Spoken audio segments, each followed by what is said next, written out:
Bismillahirrahmanirrahim. Assalamualaikum warahmatullahi wabarakatuh.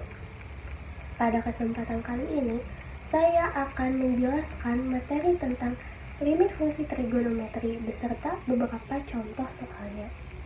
Pada dasarnya, pengerjaan limit fungsi trigonometri ini sama saja dengan pengerjaan limit fungsi aljabar yang telah kita pelajari saat kita duduk di bangku kelas 11. Nah, langsung saja yuk kita ke pembahasan. Selamat menonton. Baik teman-teman, di sini kita langsung lanjut saja ya ke materi limit. Misal kita mempunyai limit X mendekati A dan fungsinya itu fx. Nah, maka pengerjaannya harus gimana coba? Kita harus melakukan apa? Ada yang masih ingat nggak waktu kita masih duduk di kelas 11? Jadi, langkah pertama yang harus kita lakukan adalah substitusi.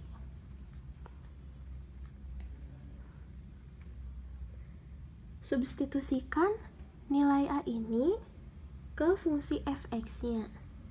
Jadi, limit X mendekati A, fungsi fx sama dengan fa.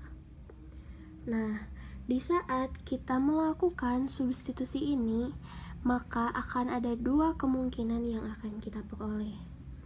Bisa saja saat kita melakukan substitusi, hasilnya itu adalah tentu, di mana tentu ini nilainya jelas ya. Dan kemungkinan kedua bisa saja tak tentu. Misal nih, bilangan tak tentu itu 0/0, tak hingga, min tak hingga. Nah, jika hasil dari substitusi ini hasilnya itu tak tentu, seperti 0/0, tak hingga, dan min tak hingga, maka pengerjaan kita gak sampai di sini teman-teman.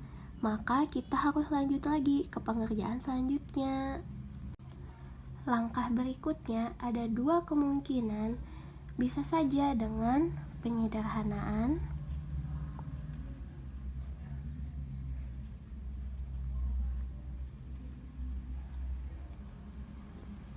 di sini. Di penyederhanaan kita menggunakan identitas trigonometri, dan ada juga yang diselesaikan dengan menggunakan rumus.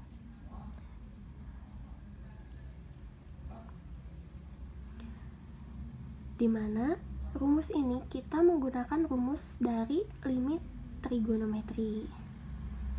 Nah, jadi pada pembahasan kali ini kita akan membahas limit yang diselesaikan dengan 3 cara teman-teman.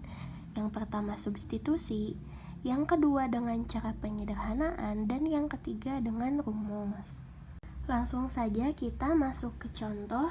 Yang pertama kita menggunakan cara substitusi. Di sini aku ngambil soal dari LKS ya. Limit X mendekati V/2 sin setengah X tambah cos X. Nah, maka cara pengerjaannya itu kita tinggal ganti X-nya dengan Pi/2. Nah, jadi sin setengah Pi/2 tambah cos Pi/2 ya. Maka hasilnya sin setengah kali Pi/2 itu hasilnya Pi/4 ya, V/4 teman-teman, tambah cos V/2. Nah, nilai dari V/4 itu kan 45 derajat ya. Nah, sin dari 45 itu setengah akar 2, dan nilai dari Pi/2 itu 90 derajat. Nilai cos dari 90 itu kan 0. Jadi setengah akar 2 tambah 0 hasilnya 1/2 akar 2. Nah, maka ini hasilnya itu tentu ya. Oke, untuk cara substitusi cukup sampai sini. Cara pengerjaan limit berikutnya kita menggunakan cara penyederhanaan. Di sini saya punya soal limit X mendekati 2, 1 min cos kuadrat X min 2 per 3X kuadrat min 12X plus 12. Nah, di sini kalau kita substitusikan langsung X-nya, kita ubah jadi 2, maka hasilnya itu akan jadi bentuk tak tentu, teman-teman. Hasilnya kan 0/0. Itu kan tidak boleh ya, 0/0. Nah, maka kita akan menyederhanakan bentuk ini dengan menggunakan rumus identitas. Nah, ini teman-teman, dimana sin kuadrat A plus cos kuadrat A itu sama dengan 1, dan sin kuadrat A sama dengan 1 min cos kuadrat A.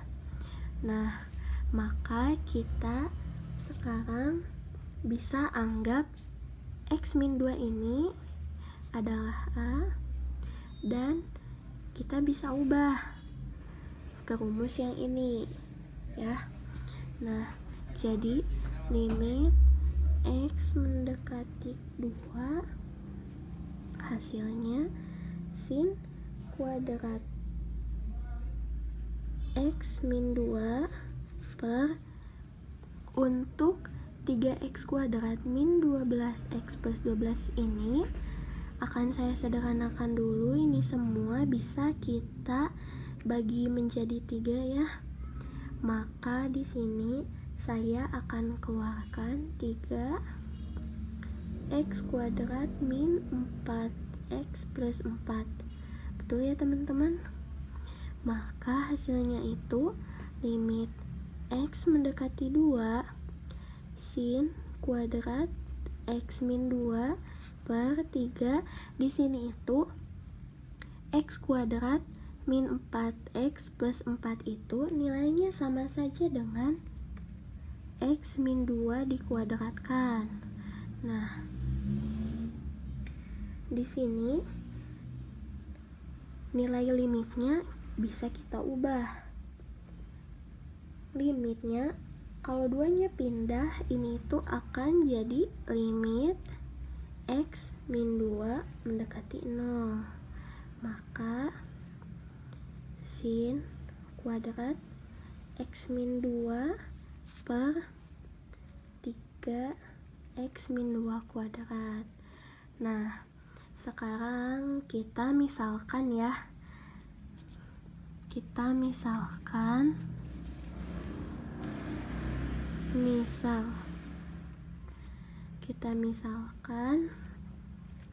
X min 2 itu sama dengan P.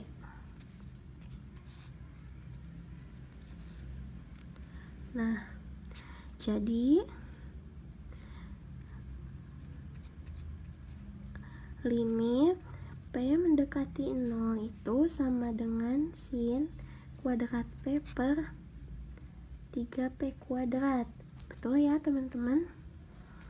Maka sama dengan limit P mendekati 0 sin P kali sin P per 3P kali P. Nah, sekarang limitnya udah jadi 0, kita bisa menggunakan rumus ini.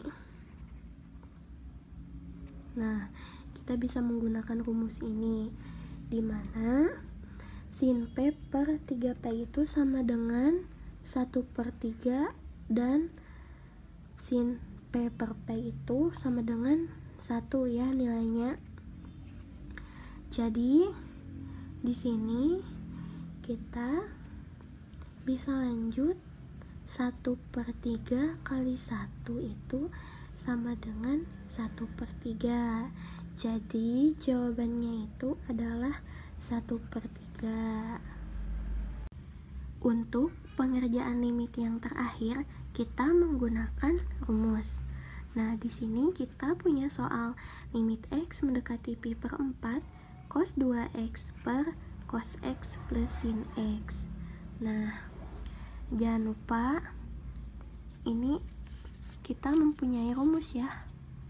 Nah, untuk rumusnya udah kita pelajari ya waktu kelas 11 juga. Rumus penjumlahan dan selisih sinus dan kosinus. Yang pertama, sin A plus sin B sama dengan 2 sin A plus B per 2 kali cos A min B per 2 dan seterusnya. Dan di sini juga ada rumus sudut terangkap. Nah, untuk soal di sini cos 2x-nya itu perlu kita ubah menggunakan sudut terangkap. Nah, di sini kan sudut terangkap itu ada 3 macam. Lihat di soal. Ini itu cos X plus sin X. Nah, maka kita di sini menggunakan rumus yang ini. Nah, jadi kita jawab. Limit X mendekati V per 4 itu sama dengan cos kuadrat X min sin kuadrat X per cos X min sin X. Nah, ingat bentuk aljabar A kuadrat min B kuadrat itu sama dengan A tambah B kali A min B. Nah, ingat ini ya teman-teman. Nah, maka limit X mendekati Pi per 4 itu cos X tambah sin X kali cos X min sin X per cos X min sin X ya. Nah, atas dan bawah kan ada yang sama. Penyederhanaan ini tujuannya kita mencari persekutuan yang sama ya, ini dan ini. Nah, kita kan udah ketemu yang menyebabkan hasilnya itu 0 per 0. Dan ternyata kita ketemu persekutuannya ini dan ini. Nah, jadi kita lanjut. Limit X mendekati Pi per 4 cos X plus sin X. Nah, abis dari sini kita bisa langsung aja substitusikan. X-nya kita ganti oleh Pi per 4. Nah, jadi hasilnya itu akan sama dengan cos Pi per 4 tambah sin Pi per 4. Nah, nilai dari Pi per 4 itu kan 45 derajat. Nah, di sini nilai dari cos 45 derajat itu sama dengan 1 per 2 akar 2 tambah sin Pi per 4 juga sama nilainya 1 per 2 akar 2. Nah, maka kita jumlahkan 1 per 2 akar 2 tambah 1 per 2 akar 2, hasilnya itu akar 2. Oke teman-teman, jadi jawabannya itu akar 2. Terima kasih telah menonton.